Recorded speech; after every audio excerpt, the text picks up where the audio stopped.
This is the IBJ Podcast for the week of February 28th, 2022, brought to you by Taft. I'm your host, Mason King. My family and I and the Indianapolis Colts have talked about what causes we really want to get behind. And one very important cause we wanted to be advocates about is mental health awareness. There's a lot of people who are struggling silently, and you would think everything's fine. And I think that's just a big part of where we wanted to begin, was taking away the shame and judgment that can come along with being diagnosed with a mental illness, and really trying to create compassion and understanding. Welcome back to the podcast, everybody. You probably recognized that first raspy voice, Jim Irsay, longtime owner of the Indianapolis Colts. The second is Kalen Jackson, one of Jim's three daughters who are owners with him in the team. Kalen also is a vice chair in the Colts organization with responsibilities including operations and overseeing every department. But her most pressing day-to-day responsibilities are overseeing the community relations department and directing the family's philanthropy strategy. And thus she is the point person, or maybe quarterback is the better word, of the family's Kicking the Stigma initiative. Jim Irsay has been relatively open about his struggles with alcoholism and prescription medication addiction. And when the family decided to create a signature, long-term philanthropy initiative, mental health seemed like the right fit. Kicking the Stigma has two missions: raising awareness about the prevalence of mental health disorders, and raising and distributing funding to not-for-profits and other organizations to expand treatment options. When Kicking the Initiative debuted in 2020, the family wouldn't have been faulted if it essentially amounted to a high-profile rollout followed by a few big checks, but the effort has been much more robust. Since 2020, the family has committed more than $16 million to local and national organizations, most of which was donated directly by the family. It has created and paid to broadcast several national public service announcements related to mental health. More than a dozen organizations already have received game-changing grants. The Irsays recently donated $3 million to Indiana University to create a research institute for mental health issues. They have recruited a large roster of celebrities across the sports and entertainment worlds to tell their stories. And just last week, they donated $500,000 to an Indianapolis not-for-profit to provide housing for people recovering from substance use disorders. Kalen Jackson says there's a lot more on the way. I spoke with her last week about how mental health issues resonate with her family and her own experiences with anxiety. We discussed the initiative's 4-day virtual fundraising event in 2021 that raised more than $2 million, which then was matched dollar for dollar by Jim Irsay. And we talk about growing up in the Colts organization and how her role with the team has evolved. Here's our conversation. It's my pleasure to welcome to the podcast Kalen Jackson, a vice chair and an owner of the Indianapolis Colts. Kalen, thank you so much for taking time today. Thank you. I'm happy to be here. So before we start talking about Kicking the Stigma, I do want to help listeners get a bead on your role with the Colts and orient non-Indianapolis listeners to the Irsay family. So tell me if I get this right. So your grandfather, Robert Irsay, bought the Colts in 1972 when they were still located in Baltimore. He moved the team to Indianapolis in 1984. Your father, Jim Irsay, became owner in 1997. And then in the meantime, you and your two sisters, Carlie Irsay-Gordon and Casey Foyt, have become vice chairs and owners.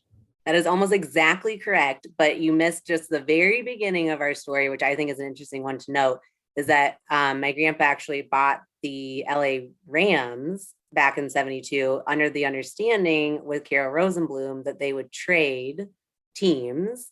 And so as soon as he purchased them, they almost immediately within weeks traded the Baltimore Colts and the LA Rams and switched teams. And it's funny because I like to talk about it because it shows you how far we've come, you know, an organization and as a business and as a league that we have the 1-page memo between the two of them just agreeing to trade. And that could never happen today, as everyone can imagine.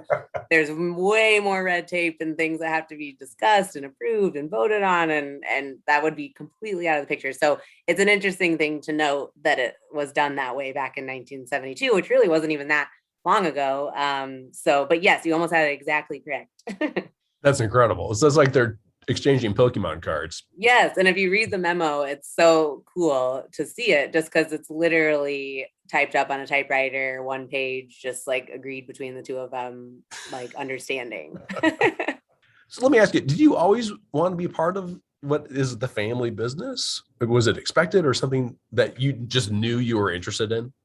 Yeah. So I think, growing up, to be honest, it's one of those things where there was no pressure at all. My dad always obviously hoped that we would love the business like he does, and did and grew up in.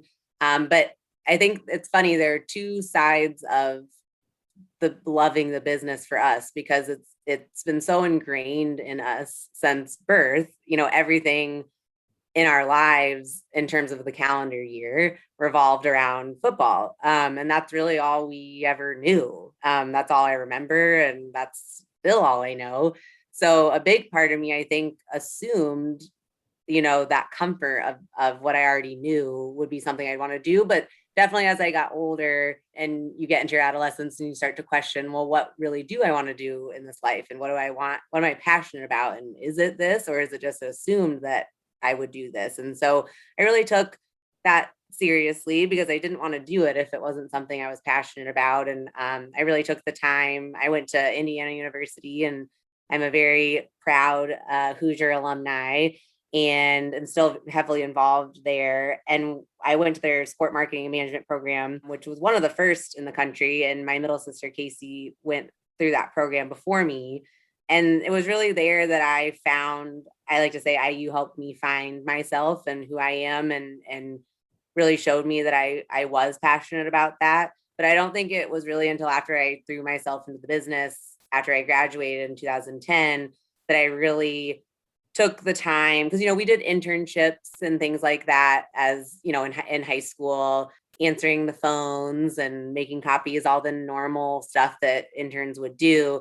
But it wasn't until I graduated where I really sat down and kind of did what I call a boot camp and spent time with every single person in the building, learned about what they did, why they chose to do this job, how they ended up in sport, what makes them passionate about it, what do they do in the off season, in season. And I feel like through that, I really got ingrained and saw that this is where I wanted to be.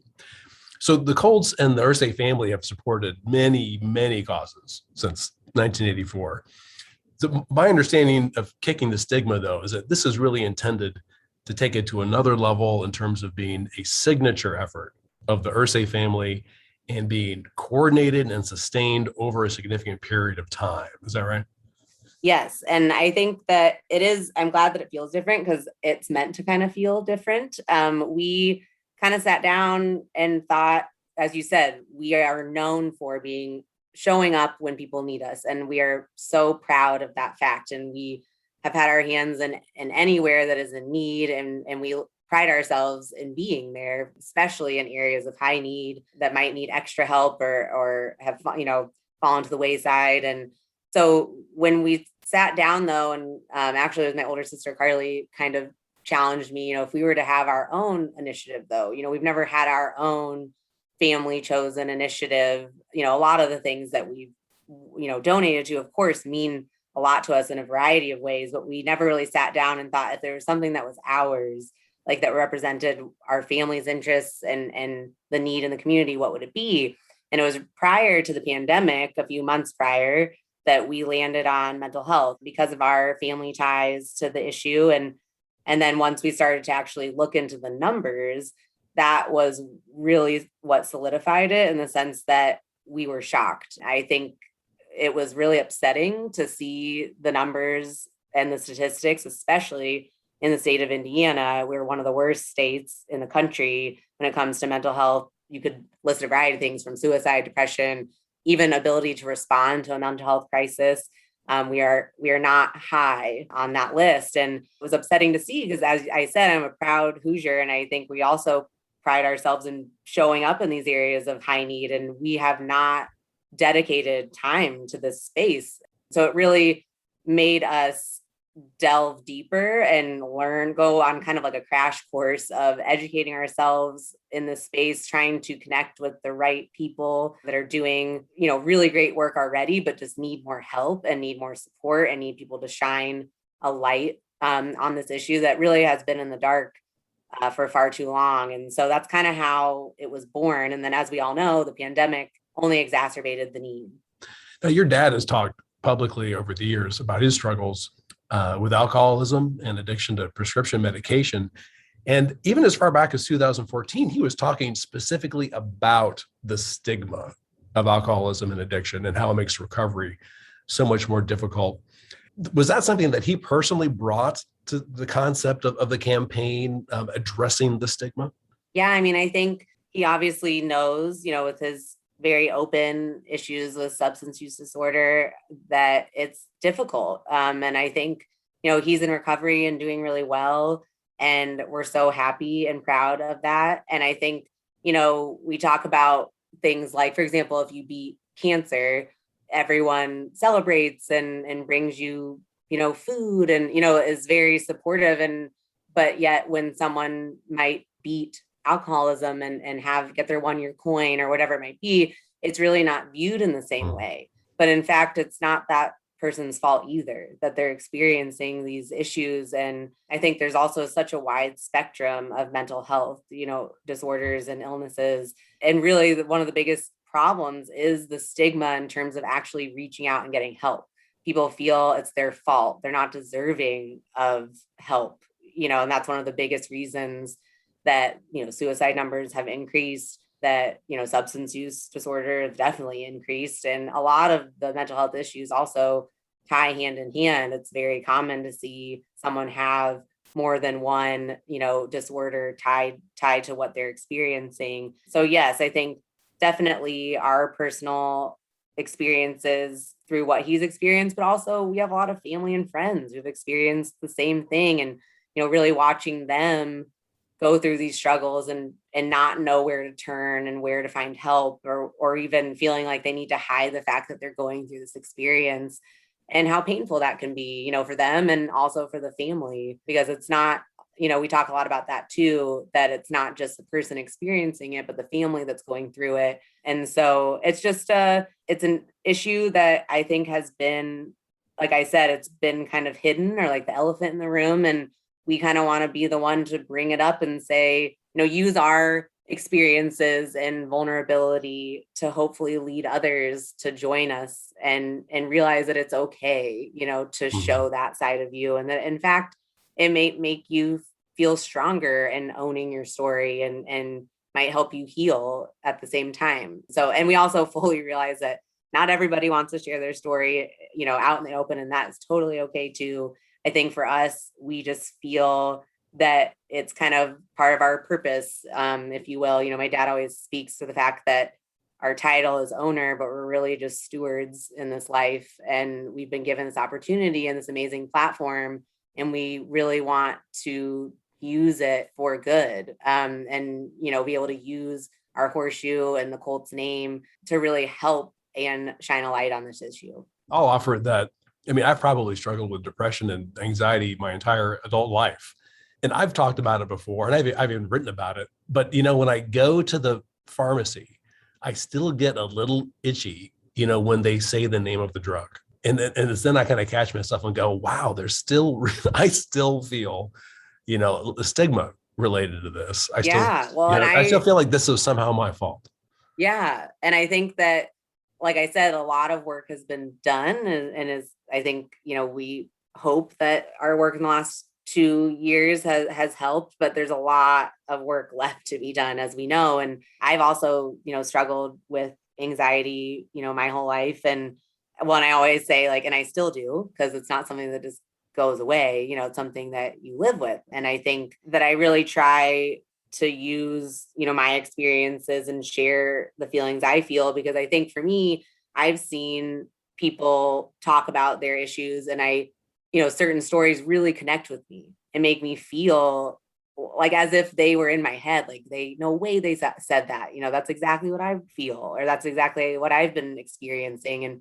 And you really, to be seen in that way by someone you don't even know is a powerful thing, because you realize, like, I don't even know this person, and they're literally taking the words out of my mouth. And that's a really powerful thing. And I think we've found that with this campaign and this initiative, that having a variety of stories, from certain alumni players and, anyone from Snoop Dogg to Mike Epps to, the list goes on, who are so gracious with supporting this cause and sharing their own personal stories, really shows that being able to get that out into the world really helps people and changed people's lives. We had multiple people say seeing the PSA made them reach out to their therapist again, or reach out to somebody for the first time, or tell their dad that they felt exactly the way Darius Leonard was saying he felt, and they didn't feel like they could say it yet until they saw him saying it on national television.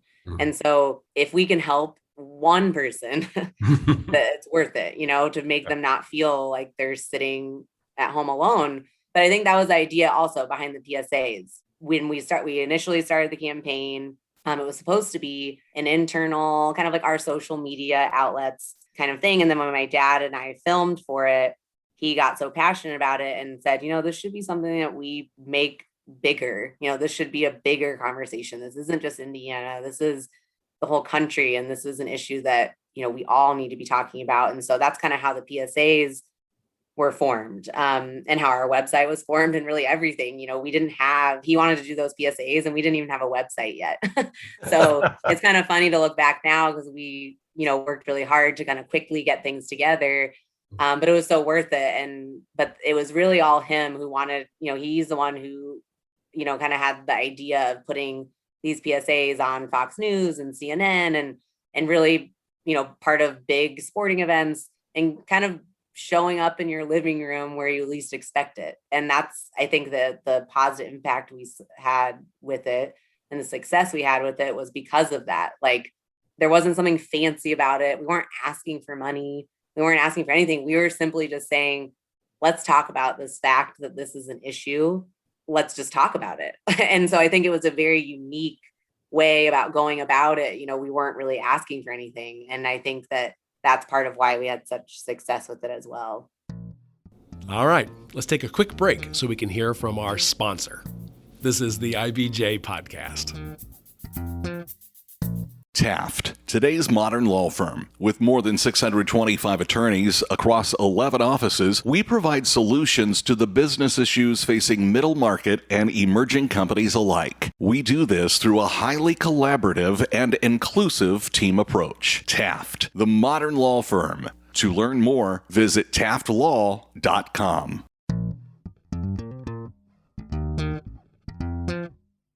Okay, we're back with this week's edition of the IBJ Podcast and our discussion with Kalen Jackson about the Irsay family's Kicking the Stigma initiative.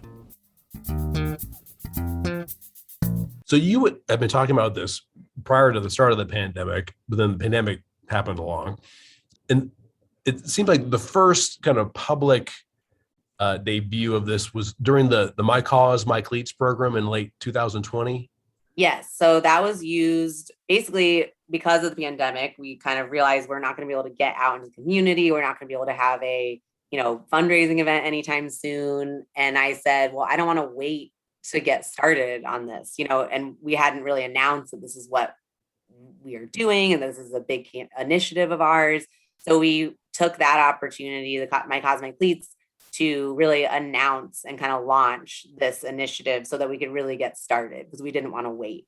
And then it kind of spiraled from there. We did multiple PSAs. And then again, because like all of us had no idea how long or how this pandemic was going to move and when it would end and all of that, we kind of ended up wanting to do a fundraising event, but realized we couldn't do it in person. And so we embarked on figuring out how to do a digital fundraising event, which was very interesting in itself, but it was really, silver lining way, really unique because we were able to connect with so many more people being on a digital platform and reaching, more than just people in the state of Indiana. So in a way, I guess we found our silver lining in that sense. And it went over really well. This was a 4-day virtual fundraiser. Like, I mean, those of us who grew up with like the Jerry Lewis telethon, like, wow, 24 hours was a long time. How do you do that over 4 days? Well, and the idea kind of was because it had to be digital and it wasn't, an in-person able to really interact with people and get people to engage in live auction and that kind of stuff that you see at a normal event. We knew we probably had to make it unique and give more people time to learn about what we're doing and digest all of the materials we were able to put together. And so we kind of themed it. So each day was a different theme, all relating to mental health. And I think because it was our first too, we wanted to make sure we were also not just raising funds, but really it was more about, again, continuing the conversation, creating awareness, educating people who are interested in learning about this topic. And because that's a big thing, I think we realized I have learned so much in the last 2 years about mental health and the issues that exist, systemically and, within all aspects of society. And we've really been able to hone in on areas that we really wanted to publicize to people and make sure that they're aware too. As we all know, it can affect anyone, no matter who you are, what socioeconomic status you are, what race you are, it doesn't matter. It affects everyone. And I think that is something that the pandemic, again, if anything from the pandemic is a silver lining, is that some people for the very first time were experiencing a mental health challenge that they may have never had before. And as much as that is unfortunate, it really enabled people to see this topic in a much more relatable way. And so I think that's why you see so much more talk about this and open, which is great. There's so many incredibly well-known people that participated in this. I mean, you mentioned a few already. Was Jim Gaffigan part of it? Yeah, Jim Gaffigan, Carson Daly, Edrin James, Peyton Manning, Reggie Wayne, Jeff Saturday, Cameron Crowe, as I mentioned, Snoop Dogg, Tony Dungy, of course. But yeah, I mean, really anyone we asked didn't say no. I get why, like the former Colts people, the people who allied with the Colts one way or another, why they would be ready for that. For the other guys like Gaffigan or Cameron Crowe, is this a situation where your dad just picks up the phone? These are guys that he knows and says, they are people he knows, but I actually was the one to call and ask them. Okay. But we have known them for a while. Snoop Dogg, Mike Epps is the one who knows him and kind of talked to him about his involvement in it and why he thinks it's important. And Snoop basically, because of his relationship with him, agreed. He was like, yeah, I would love to help. So some of the relationships were because of that, but some were mainly because of our connection with our family. But a lot of them, honestly, they all have a reason to say, this, yes, like, of course, this topic should be talked about. This shouldn't be in the dark. Like, of course, I'd love to help. And in terms of, the family's contribution to all this, I wanted to go back just for a second. I think in late 2020, around the time of the My Cleats or My Cause, My Cleats, the family made $1 million donation to IU Health and Ascension St. Vincent to increase access to mental health services across Indiana. And in the fundraiser we were just talking about, tell me if I'm right, it raised about $2.2 million, and then your dad matched that. So the total was $4.5 million. Yes. And then you create the Kicking the Stigma Action Fund, which includes that $4.5 million. And not-for-profits and other institutions that deal with mental health are invited to apply for grants from the fund. Is that right?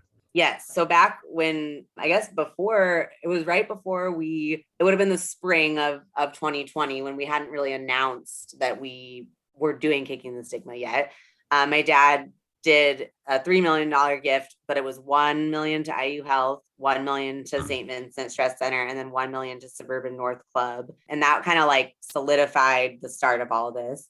And then, as you said, we had our amazing, successful week-long fundraising event in May of 2021, which raised a little like 2.2-ish. And then, yes, my dad matched it. So the 4.5 plus million that came out of that virtual fundraiser did go into our Kicking the Stigma Action Grant Fund. And so we have to date probably a little closer to 3 million of that has been awarded to a variety of different organizations, mainly local, but a few national organizations as well. Two of the most recent ones that I think made a bigger splash, and we're obviously very excited about the long-term effects of these, was to the Be Happy program with Riley Children's Health, and then also the Irsay Family Research Institute at Indiana University, which was a $3 million gift that we are kind of doing in partnership with the university. It's designed to be the leading national center for research and addressing the stigma around mental health, but also really establishing areas of help and workforce development. That's another huge issue in mental health. And same with the Riley Be Happy program. Basically that gift is helping them hire additional psychiatrists to actually field the calls that are coming in that they can't take any more of and they have waiting lists that are close to a year long to get these kids help. As I said, the more statistics you read and the more things you hear from the experts that work in this field, the more upsetting it is. And we've really just tried to be very strategic in evaluating what comes through the grants, and also, outside giving additionally from us, and the best places to put our money to really make real systemic change that's not just going to, help right now, but help in the long run as well. So yeah, the $3 million gift to IU for the Irsay Family Research Institute, that was not part of the Action Grant program. That was directly from the family. So part of it is from the Action Grant, and then part of it is us. Oh, okay, great. And then I think the $650,000 donation to the Be Happy program. Yes. And is also kind of a mix of that is from the Action Grant Fund. And then just last week, the family announced a $500,000 donation to Pathway for Recovery. Yeah, so that's basically, it's creating a center to basically help more people with substance use disorder in an area of high need in the city. And that was not part of the Action Grant Fund. So that was another just separate gift specifically targeted at, high need. And some of it is in an area that, people may not be able to find the resources. So to really increase access to resources in areas is a big pillar of ours, because that's the thing. Part of it is getting past the stigma and actually asking for help. And then the next part is, well, where do I find help? And that's why I brought up workforce development, because it's one of the biggest issues that you'll see in any area, youth, adult, that there's just not enough people being trained there, especially in the state of Indiana, for the need. And that's only going to continue to become a problem as the need rises each month, really, especially with the pandemic, has made the need that much higher. So a lot of these really check our boxes of those areas that we have kind of been able to pull out to focus on, because as I've been saying, it's a stolen phrase that someone said in a conversation around mental health is, we really are trying not to boil the ocean and really trying to make real effective impact. And it may not be all at once, but we're trying to be strategic in that sense.